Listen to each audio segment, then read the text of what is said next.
Hello students, मैं doctor Gajendra पुरोहित और आप देख रहे हैं मेरा यूट्यूब चैनल जहां पर मैं वीडियोस अपलोड करता हूं for engineering mathematics BSc student. अगर आप किसी भी कॉम्पिटिटिव एग्जाम की आप तैयारी कर रहे हैं तो मेरा चैनल आपके लिए बहुत ही हेल्पफुल है।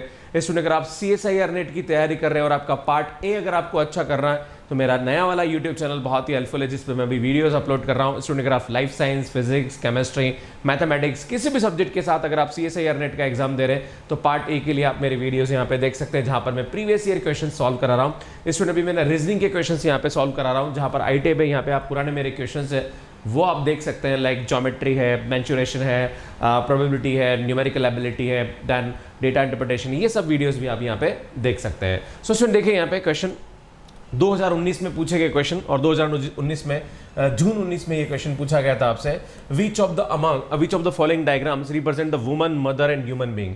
इसमें ये पूछा गया है कि एक डायग्राम दे रखे हैं आपको ये पता लगाना है कि इसमें वुमन, मदर और ह्यूमन बीइंग के बीच में जो रिलेशन है वो कौन सा डायग्राम रिप्रेजेंट कर रहा है, राइट। तो स्टूडेंट सामने दिख रहा है कि सबसे पहले हम बात करते हैं वुमन की, ह्यूमन, और ह्यूमन जो होते हैं वो वुमेन्स भी होती है और वुमेन्स जो होती है वो मदर्स भी होती है, है ना। तो लाइक ये रिलेशनशिप होता है यहाँ पे, ऐसा कोई ये तीन रिलेशन ऐसे कुछ भी इसको रिप्रेजेंट नहीं करते हैं। बड़ा सिंपल सा क्वेश्चन है। सो यहाँ पे एक जो ऑप्शन होगा वो क्या होगा, सही होगा। लाइक वुमन यहाँ पे जो होगा वो ह्यूमन होगा और ह्यूमन में हम जानते हैं वुमन होती है, देन वुमन जो होती है वो मदर भी होती है। लाइक ये एक दूसरे के सबसेट है ना। या like woman is subset of human and mother is subset of woman, है ना। जो भी मदर होगी वो ह्यूमन ही होगी, राइट, एंड जो भी वुमन होगी वो ह्यूमन में ही होगा, right. So there is a relation between this, okay. Next देखिए, two runner starting together run on a circular path taking 6 and 8 minutes. 6 minute और 8 मिनट लग रहे हैं, दो रनर है, ये सर्कुलर पाथ है ना, ये सर्कुलर पाथ है। इस सर्कुलर पाथ को कवर करने में एक को 6 मिनट लगते हैं, दूसरे को 8 मिनट लगते हैं। स्टूडेंट मैं यहाँ बताता हूँ, this is first runner and this is second runner, right. एक को यहाँ पे 6 मिनट लिखते हैं, दूसरे को यहाँ पे 8 मिनट लगते हैं ना। तो हम बात करते हैं फर्स्ट राउंड की, है ना, सेकंड राउंड की एंड थर्ड राउंड की एंड फोर्थ राउंड। अब आपसे क्वेश्चन पूछा क्या जा रहा है ये समझ लीजिए आप, है ना। Respectively to complete one round how many minutes later do they meet again for a first time on the start line assuming the constant speed. इसमें दोनों की स्पीड कांस्टेंट है, मतलब जिस स्पीड से ये दौड़ रहे हैं उसी स्पीड से दौड़ेंगे, चेंज नहीं होगी इनकी स्पीड। और आपको ये पता लगाना है कि वो कितने राउंड के बाद एक दूसरे को वापस मिलेंगे, राइट। तो यहाँ पे देखते कैसा करेंगे स्टूडेंट। यहाँ पे how many minutes later do they meet again, sorry how minute later पूछा, कितने मिनट बाद वो एक दूसरे को मिलेंगे, राइट। तो स्टूडेंट फर्स्ट राउंड में मैं फर्स्ट रनर की बात करता हूँ तो 0 to 6, देन स्टूडेंट 6 to 12 आएगा, देन स्टूडेंट 12 to यहाँ पे आएगा 18 एंड देन 18 to 24 आएगा, राइट। आप इस तरह से बनाते जाइए, है ना। इसी टाइप से ये 24 पे जैसे बताएंगे 6 मिनट पे फर्स्ट रनर जो है 6 मिनट पे वापस यहाँ जाएगा, देन 18 मिनट पे 12 मिनट पे आएगा, देन 18 मिनट पे आएगा, देन 24 मिनट पे आएगा। ये फर्स्ट रनर की बात हो रही है। अब सेकंड रनर को मैं यहाँ पे रेड पेन से डिनोट कर लेता हूँ ताकि आपको समझ में आए। सेकंड रनर जो है वो 0 to 8 मिनट आएगा, बिकॉज 8 मिनट में राउंड कंप्लीट कर रहा है। इसमें 8 to 16 आएगा, देन 16 to 24 आएगा, राइट। एंड 24 से यहाँ पे कितना आएगा, 32 आएगा, राइट। अब आपको ये पता लगाना, देखो सेकंड रनर की बात करते हो, ये फर्स्ट रनर की बात हो रही है। सेकंड रनर में यहाँ इस पॉइंट पर आने का क्या होगा, 8 मिनट पे आएगा, 16 मिनट पे आएगा, 24 मिनट पे आएगा। देखो 24 मिनट पे दोनों क्या कर देंगे, एक दूसरे को मिलेंगे यहाँ पे, राइट। 24 मिनट दोनों में क्या आ रहा है, कॉमन आ रहा है ना। 24 मिनट पे ये दोनों क्या होंगे, सेम पॉइंट पे वापस क्या करेंगे, मीट करेंगे, राइट। सो यहाँ पे बी ऑप्शन क्या है, correct. Very easy and very simple question, right. इसमें नेक्स्ट क्वेश्चन देखिए आप, बड़ा अच्छा क्वेश्चन है। CSIR ने दिसंबर 2019 में पूछा गया question. A move of a coin is defined as crossing any number of points in a straight line on the 4x4 grid, horizontally, vertically or diagonally. What is the least number of moves in which a coin starting from the indicated position can cover all 9 points within the marked square? इसमें यहाँ पे आपको यहाँ पे एक point दे रखा है, ये आपको ये दे रखा है जो मार्क्ड है, यहाँ पे यहाँ से आपको स्टार्ट करना है। इसमें क्वेश्चन में दिया हुआ है यहाँ पे कि आपको यहाँ बोला है कि a move of a coin is defined as a crossing any number of points in a straight line on the 4x4 this what is the least number of move in which coin starting from the indicated position. इसमें indicated position question में दी हुई आएगी, है ना, ये दी हुई थी यहाँ पे, राइट, ये गिवन थी, है ना। आपको यहाँ से स्टार्ट करना है और आपको ये पता लगाना है कितने मूव में आप ये जो 9 पॉइंट्स है इनको आप कवर कर देंगे। स्टूडेंट आपसे पूछा जा रहा है कि कितने मूव में आप इसकी जो ये 9 पॉइंट्स जो अंदर वाले हैं, देखो आप ये बोला can cover the all 9 points with in the marked square. आपको ये पता लगाना है मूव में, और मूव कैसे हो सकता है, हॉरिजेंटली मतलब ऐसा हो सकता है, इस टाइप से मूव हो सकते हैं, और डायगोनली मूव हो सकते हैं। इस टाइप के हम लोग यहाँ पे मूव कर सकते हैं, ठीक है ना। तो आपको पता लगाना है कितने मूव में होगा। तो स्टूडेंट यहाँ पे एक बड़ा सिंपल सा क्वेश्चन पर थोड़ा सा दिमाग लगाने की आवश्यकता है। देखो पहला मूव हम ऐसा करें, दूसरा मूव हम ऐसा कर दें, ये भी अलाउ है डायगोनली, तीसरा मूव हम ऐसा करें, एंड चौथा मूव हम ऐसा करें, है ना। जैसे ही मूव करेंगे ऐसे, तो आप देखो यहाँ पे ये भी कवर हो गया, ये भी कवर हो गया, ये भी कवर हो गया, ये भी कवर हो गया, ये भी कवर हो गया, ये भी हो गया, ये भी हो गया, ये भी हो गया, राइट, है ना। सभी अंदर के पॉइंट कवर हो गए। तो यहाँ पे 4 मूव के अंदर पूरा यहाँ पे जो अंदर के 9 पॉइंट्स है वो क्या हो गए, कवर होगा। अब देखो स्टूडेंट यहाँ पे अगर ऐसा करता है, यहाँ पे लिया, फिर यहाँ पे लिया, फिर यहाँ पे लिया, फिर यहाँ पे लिया, फिर यहाँ पे लिया, तो ऐसे हमारे पास 5 होता है। पर आपको तो बोला लिस्ट, है ना, क्या बोला यहाँ पे, can cover all the 9 points. तो आपको लिस्ट नंबर ऑफ मूव्स निकालने, राइट। तो लिस्ट नंबर ऑफ जो मूव्स होंगे वो कितने होंगे, 4 मूव में हम अंदर के जो 9 पॉइंट्स इनको क्या कर देंगे, कवर कर देंगे। फिर से आपको ज्ञान दे देता हूं हल्का सा, ताकि आपको समझ में आए। स्टूडेंट यहाँ पे क्वेश्चन में आपको क्या दिया हुआ है, क्वेश्चन में आपको ये पोजीशन मार्क दे रखी है, यहां से आपको निकालना। तो first move, second move, third move and fourth move. इन चारों मूव के अंदर आपका जो अंदर के जितने भी 9 पॉइंट्स है वो सब क्या हो गए, कवर हो गए, राइट। सो यहाँ पे 4 is the right answer. Next question देखिए आप, बड़ा इजी और सिंपल क्वेश्चन है, दिसंबर 2019 में पूछा गया। Delhi is coded as BCJFG। इसमें यहाँ पे क्या दे रखा है,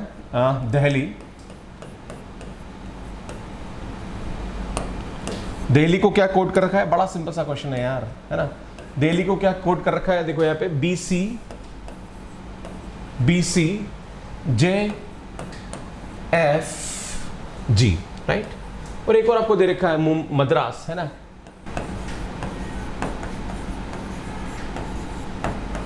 इसको कोड कर रखा है KYBPYQ। तो आप देख रहे हैं यहाँ पे अल्फाबेटिकली आप देख रहे हैं, तो सुनिए बी है, ये -2 मतलब -2 मूव पे हम जानते हैं बी के 2 बार 2 BCD, है ना। ये तो -2 हो रहा, FE -2 मतलब E से 2 बैक आएंगे अल्फाबेटिकली तो C आता है, L से 2 बैक आते J आता है, H से 2 बैक आते तो F आता है, I से 2 बैक आते G आता है। ऐसे मद्रास M से 2 बैक आते तो K आता है, Y से 2 बैक आते तो A से 2 बैक आते तो Y आता है, D से 2 बैक आते तो B आता है ना। तो ये आपको दे रखा है। तो आपसे पूछा जा रहा है कि मुंबई, तो स्टूडेंट मुंबई से M से 2 बैक आएंगे, तो स्टूडेंट M से 2 बैक आएंगे तो क्या आएगा, K आएगा। और वैसे भी आप देख रहे हो यहाँ पे M जो है वो कैसे कनेक्ट कर रहा है, राइट। अब U से 2 बैक आएंगे, तो स्टूडेंट U से 2 बैक आएंगे तो क्या आएगा, क्या आएगा यहाँ पे, क्या आएगा यहाँ पे, S आएगा। क्लियर है, ऐसा आएगा, बिकॉज STU, है ना, 2 बैक आएंगे तो ऐसा आएगा, राइट। स्टूडेंट M से क्या आएगा, K आएगा, राइट। तो स्टूडेंट आप देख रहे हैं यहाँ पे KSK, तो KSK यहाँ पे कौन सा आ रहा है, C ऑप्शन आ रहा है। बाकी तो ये हो नहीं सकता, ये हो नहीं सकता, ये हो नहीं सकता, बाकी आप करोगे तो आंसर आएगा। इसको भी 2 बैक कर लीजिए, आपका आंसर आ जाएगा, है ना। इसको B को 2 बैक करेंगे तो यहाँ क्या आएगा, Z आएगा, है ना। A को 2 बैक करेंगे, 2 बैक करेंगे तो क्या आएगा, Z और Y आ जाएगा, राइट। और I को 2 बैक करेंगे तो हमारे पास क्या आ जाएगा, G आ जाएगा, राइट। तो इस तरीके से हमारा आंसर आ जाएगा। क्लियर है। इसमें नेक्स्ट क्वेश्चन देखिए, बहुत अच्छा क्वेश्चन है, दिसंबर 2019 में पूछा गया। Sita said Gita and I both have car, है ना। सीता बोलती है कि उस गीता और उस दोनों के पास कार है। Gita said I don't have car, Gita यहाँ पे क्या बोल रही है कि मेरे पास कार नहीं है ना, जबकि सीता ने बोल दिया कि हम दोनों के पास कार है, राइट। इसका मतलब गीता के स्टेटमेंट में कुछ ना कुछ प्रॉब्लम है, राइट, है ना। Sita always tell truth. अब यहाँ पे ये बड़ा स्टेटमेंट इंपॉर्टेंट होता है कि सीता जो है वो हमेशा सही बोलती है। अब सीता ने क्या बोला, सीता अगर हमेशा सही बोलती है, इसका मतलब सीता क्या बोल रही है कि Gita and both have car, है ना। मतलब गीता और सीता दोनों के पास कार है ना। इसका मतलब क्या हुआ, Gita has car right option है, मतलब ये स्टेटमेंट राइट है, and Sita has a car, ये भी राइट स्टेटमेंट, क्योंकि दोनों सही बोलती है।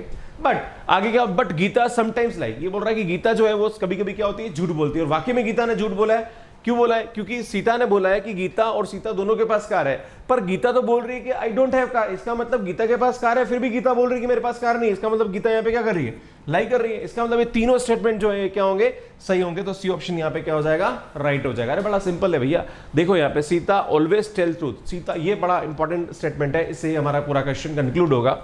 सीता यहाँ पे हमेशा सही बोलती है। और सीता क्या बोलती है कि गीता एंड उसके दोनों के पास कार है, तो दोनों के पास कार है। एंड गीता यहाँ पे बोलती है कि आई डोंट हैव अ कार। इसका मतलब ऑब्वियसली सीता हमेशा सही बोलती है और सीता बोल रही है कि गीता के पास कार है, पर गीता यहाँ पे क्या हो रही है कि मेरे पास कार नहीं। इसका मतलब गीता यहाँ पे क्या हो रही है, झूठ बोल रही है ना।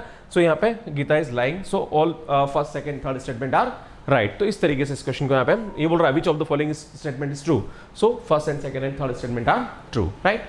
सो स्टूडेंट देखिए, बहुत अच्छा क्वेश्चन है और ये आपके एग्जाम में पूछा गया। क्वेश्चन ये है, दिसंबर 2019 में पूछा गया। There are 9 identical balls, one which is heavier, one of which is heavier than the other 8. What is the least number of weighting using a two pan balance needed for identifying the heavier ball. Student आपको यहाँ पे कितने तरीके से आप wait करेंगे कि आपको यहाँ पे जो बॉल है उसको आइडेंटिफाई कर सके, राइट। तो स्टूडेंट हमारे पास हो क्या है, क्वेश्चन क्या है, पहले मैं आपको ये बता दूं कि इस क्वेश्चन में पूछा क्या जा रहा है, ये समझ लीजिए आप।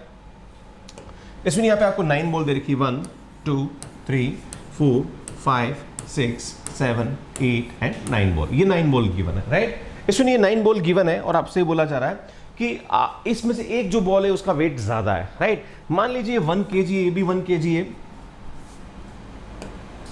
इसमें ये भी 1 kg, ये भी 1 kg, ये भी 1 kg, ये भी 1 kg, ये भी 1 kg, ये भी 1 kg, ये भी 1 kg, ये भी 1 kg, पर ये 1.1 kg, राइट। ठीक है, आपको ये पता लग गया कि ये 1.1 kg, राइट। पता नहीं लग गया, मतलब ऐसा दे रखा है, राइट। और आपको ये पता लगाना है कि ये सबकी साइज सेम है, आपको ये पता पड़ ही नहीं रहा है कि भैया ये हेवियर है, साइज में सबका सेम आ रहा है, राइट। अब आपको ये पता लगाना है कि कौन सी हेवियर है, राइट। तो स्टूडेंट यहाँ पे हमारे पास एक 2 पान जो हमारे पास तूला होता है ना बैलेंस करने का, राइट, ये वाला है ना, तोलने का तराजू, है ना। तराजू आप जानते हैं इस टाइप से तराजू होता है ना, जिसमें हम वेट रख के हम पता लगा सकते हैं कि यहाँ पे कौन सा भारी, राइट। तो आपको यहाँ पे कितने तरीके से आप वेट करेंगे कि लीस्ट नंबर ऑफ वेट करने से आपको ये पता लग जाए कि यहाँ पे कौन हेवियर बॉल कौन सी है, राइट। तो स्टूडेंट सबसे पहले हम क्या करेंगे, फर्स्ट वेट हम क्या करेंगे, 3 बॉल को एक साथ वेट करेंगे, इन 3 का एक करेंगे, इन 3 का एक करेंगे और इन 3 का एक। देखो कैसे करेंगे। इसमें सबसे पहले मैं इन दोनों का वेट करूंगा, राइट, इन दोनों का वेट करूंगा, बराबर आएगा, है ना, बराबर आएगा ना भैया, क्योंकि दोनों का सेम वेट है, 3 किलो 3 किलो, राइट। पर जैसे मैं अब हो गया, इन दोनों में पता पड़ गया, अब इसको एक बाहर निकाल लो, अब इन दोनों का वेट कर लेते हैं, इसका और इसका वेट कर लेते हैं, है ना। इसमें इसका और इसका वेट किया तो आपको पता पड़ गया 100% इसका वेट ज्यादा आएगा, बिकॉज ये 3.1 kg और ये 3 kg, 3.1 kg, इसका मतलब बॉल हमारी जो हेवियर बॉल है वो इसमें है। तो फर्स्ट तरीका तो हमारे पास ये हो गया, है ना। एक तरीका तो ये हो गया, 3 बॉल को हमने वेट कर लिया, राइट। अब इन 3 बॉल निकली हमारे पास, है ना। अब हमारे पास क्या हो रहा है, ध्यान दीजिए, 1 बॉल 2 बॉल एंड 3 बॉल। अब ये पता पड़ गया कि 1 बॉल ये, अब हमें इन तीनों में से पता करना है कि कौन सी हेवियर है। तो भैया क्या करो, सबसे पहले इन दोनों का वेट कर लो वापस, है ना, दोनों सेम आएगा, है ना, बिकॉज दोनों का 1-1 किलो है। अब इन दोनों का वेट करेंगे तो इसमें यहाँ पे हमारे पास क्या आएगा, 1.1 kg हेवियर हो जाएगा, राइट। इसका मतलब ये बॉल हमारे पास क्या होगी, आइडेंटिटी। तो आपसे पूछा जा रहा है कि what is the least number of waiting, है ना, यूजिंग अ 2 पान balance needed for identifying the heavier ball. तो हम 2 तरीके से वेट करेंगे, एक तो 3 बॉल का अलग वेट करेंगे, फिर उसके बाद जो हमारे पास आइडेंटिफाई होगी उसमें हम वापस उन 3 बॉल में से एक बॉल आइडेंटिफाई करने के लिए एक तरीके से वापस वेट करेंगे। तो हमारे पास बी ऑप्शन यहाँ पे क्या होगा, राइट होगा, राइट। तो इस तरीके से हम यहाँ पता लगा सकते हैं कि हमारी जो हेवियर बॉल है वो कौन सी है, राइट। आपसे तरीके पूछा जा रहा कि what is the least number of waiting, कितने तरीके से हम तोलें उसको, है ना। तो पहले 3 करके वेट करेंगे, फिर हम जो 3 में से आइडेंटिफाई होगा उसको हम इस तरीके से वेट करेंगे, तो हमें पता लगा पाएंगे कौन सी यहाँ पे हेवियर बॉल है, राइट। सो नेक्स्ट क्वेश्चन, ये क्वेश्चन मैंने आपसे कमेंट बॉक्स में पूछा था और ये क्वेश्चन था, in a group of sibling there are 7 sisters, है ना, ठीक है, and each sister has a 1 brother. Student 7 sister है, 1 2 3 4 5 6 और 7, यानी ये सब 7 सिस्टर, इन सभी का एक भाई है ना, ये भाई है ना, और ये सभी क्या है, सिस्टर्स है इनके, है ना। तो भैया आपसे पूछा जा रहा है कि टोटल कितने यहाँ पे सिबलिंग्स है, राइट। तो भैया सामने दिख रहा है यार, कितने होंगे यहाँ पे, 8 होंगे, क्लियर है। So C option is correct, clear है। How many siblings are there, है ना, एक सभी सिस्टर में एक भाई है, तो ऑब्वियसली टोटल मिला कितने हो जाएंगे, 8 हो जाएंगे, राइट। तो ये मैंने कमेंट बॉक्स में आपसे पूछा गया था, तो सभी ने मैक्सिमम ने इसका आंसर सही दिया, इजी क्वेश्चन था। इसमें ये क्वेश्चन आपसे पूछा जा रहा है और आपसे ये पूछा जा रहा कि which of the following figure can be drawn without lifting the pen from the paper on a retracing. Student यहाँ पे आपको रिट्रेस करते हुए इसको फिगर को बनाना है, मतलब इस फिगर से इस फिगर को बनाना है आपको यहाँ पे। तो आप कितने तरीके से यहाँ पे बना सकते हैं, from figure A but not figure 2। यहाँ which of the following figure can be drawn without lifting the pen from the paper और रिट्रेसिंग। मतलब आपसे पूछा जा रहा है कि इन दोनों फिगर में से कौन सा ऐसा फिगर है जिसको हम मतलब बिना पेन को उठाए इसको ट्रेस कर सकते हैं, राइट, है ना। दोनों है या दोनों में से कौन सा है, तो इसका आंसर आपको मुझे कमेंट बॉक्स में देना है। स्टूडेंट जून 2019 में पूछा गया क्वेश्चन है। सो स्टूडेंट मुझे लगता है कि मैंने जो पढ़ाया ज्ञान ये आपको समझ में आ रहा होगा, और आ रहा है तो लाइक करिए, शेयर करिए और कमेंट जरूर करते रहिए। स्टूडेंट मैं आपको बता दूं लास्ट में मेरे वीडियोस हैं, ये CSIR नेट की प्लेलिस्ट है जहाँ पर मैं सभी वीडियोस को अपलोड कर रहा हूँ। स्टूडेंट ये मेरे लीनियर अलजेब्रा जो मैं भी नए वीडियोस अपलोड कर रहा हूँ फॉर मेरे पुराने चैनल पे, अभी यहाँ जाके इसको देख सकते हैं। स्टूडेंट मेरे दोनों चैनल है, ये मेरा नया चैनल है जिसपे मैं एप्टीट्यूड की वीडियोस अभी अपलोड कर रहा हूँ। स्टूडेंट ये मेरा मैथमेटिक्स से रिलेटेड चैनल है जहाँ पर आप मैथ्स की वीडियोस देख सकते हैं। So thank you so much for watching me. Last question का आंसर जरूर कमेंट बॉक्स में दें, ठीक है, धन्यवाद, बाय बाय।